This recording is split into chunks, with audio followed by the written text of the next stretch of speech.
दोस्तों नमस्कार, मेरा नाम है अनूप आकाश वर्मा और आप देख रहे हैं द रिपोर्टर हिंदी। पश्चिम बंगाल विधानसभा चुनाव 2026 के पहले चरण में 152 सीटों पर हुई बम्पर वोटिंग ने राजनीतिक विश्लेषकों, सियासी दलों और ग्राउंड रिपोर्टिंग करने वाले पत्रकारों को एक बात साफ संकेत दे दिया है कि इस बार मुकाबला बेहद कड़ा जरूर है, लेकिन झुकाव पूरी तरह एक तरफा नहीं बल्कि बहुस्तरीय है, जिसमें स्थानीय मुद्दे, उम्मीदवार की छवि, संगठन की ताकत और प्रवासी वोटर जैसे फैक्टर मिलकर परिणाम तय करेंगे। जिन जिलों में पहले चरण का मतदान हुआ, जैसे उत्तर बंगाल के हिस्से कूच बिहार, अलीपुरद्वार, जलपाईगुड़ी, साथ ही मालदा, मुर्शिदाबाद और कुछ सीमावर्ती इलाके, जहां वोटिंग प्रतिशत का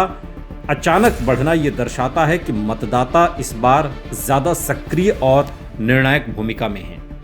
आमतौर पर उच्च मतदान को सत्ता विरोधी यानी एंटी इनकम्बेंसी का संकेत माना जाता है, लेकिन पश्चिम बंगाल के संदर्भ में यह समीकरण सीधा नहीं है, क्योंकि यहां ममता बनर्जी की तृणमूल कांग्रेस ने पिछले कुछ वर्षों में ग्रामीण और महिला मतदाताओं के बीच एक मजबूत पकड़ बनाई है। लक्ष्मी भंडार, स्वास्थ्य साथी और अन्य प्रत्यक्ष लाभ योजनाओं का असर जमीनी स्तर पर अभी भी दिखाई देता है, खासकर महिलाओं और गरीब परिवारों के बीच, जिससे टीएमसी को कोर वोट बेस में मजबूती मिलती दिख रही है। ग्राउंड रिपोर्ट्स ये भी बताती हैं कि मुस्लिम बहुल इलाकों, विशेष रूप से मुर्शिदाबाद और मालदा में टीएमसी को अपेक्षाकृत मजबूत समर्थन मिल रहा है। हालांकि यहां पर कांग्रेस और वाम दलों का पारंपरिक आधार भी पूरी तरह खत्म नहीं हुआ है, जिससे वोटों का कुछ बंटवारा संभव है। दूसरी ओर बीजेपी ने उत्तर बंगाल और सीमावर्ती क्षेत्रों में अपनी पकड़ बनाए रखने के लिए पूरी ताकत झोंकी है, और 2021 के चुनाव में जिस तरह बीजेपी ने इन इलाकों में अच्छा प्रदर्शन किया था, उसी आधार पर पार्टी को यहां से सीटों की अच्छी उम्मीद है। खासकर राजवंशी, आदिवासी और हिंदी भाषी मतदाताओं के बीच बीजेपी का प्रभाव अब भी बना हुआ है, और केंद्र सरकार की योजनाओं के लाभार्थियों में उसका समर्थन दिखाई देता है। नरेंद्र मोदी की लोकप्रियता और राष्ट्रीय सुरक्षा, नागरिकता जैसे मुद्दों का असर सीमावर्ती जिलों में अभी भी मौजूद है, जिससे बीजेपी को 50 से 65 सीटों के बीच प्रदर्शन करने की संभावना मजबूत लगती है। हालांकि कई जगहों पर संगठनात्मक कमजोरी, स्थानीय नेतृत्व के बीच तालमेल की कमी और उम्मीदवार चयन को लेकर असंतोष भी बीजेपी के लिए चुनौती बना है, जो उसकी संभावित सीटों को सीमित कर सकता है। वहीं कांग्रेस और वामपंथी दलों का गठबंधन कुछ जेबों में, पॉकेट्स में असरदार दिखा, खासकर मालदा और मुर्शिदाबाद जैसे क्षेत्रों में, जहां कांग्रेस का पारंपरिक आधार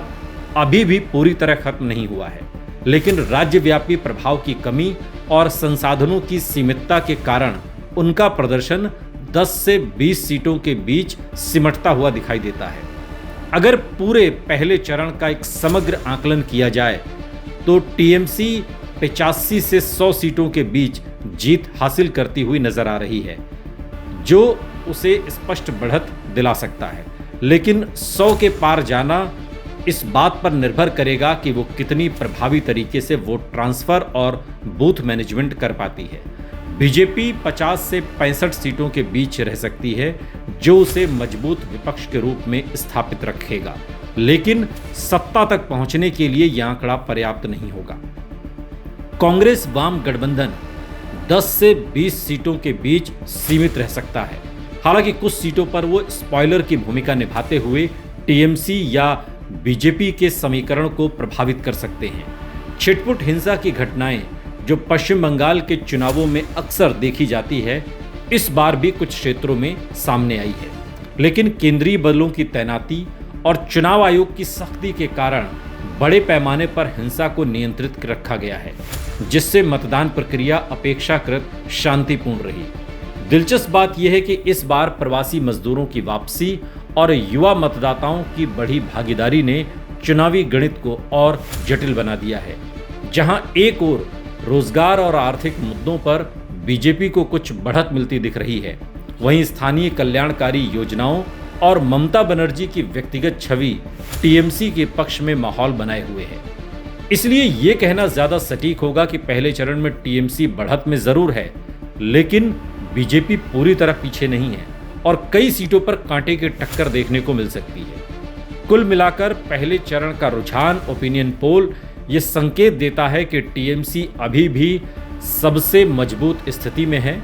बीजेपी दूसरे स्थान पर मजबूती से बनी हुई है, जबकि कांग्रेस वाम गठबंधन सीमित लेकिन प्रभावशाली भूमिका में है और यही त्रिकोणीय मुकाबला आगे के चरणों में चुनाव को दिलचस्प और अनिश्चित बनाए रखेगा।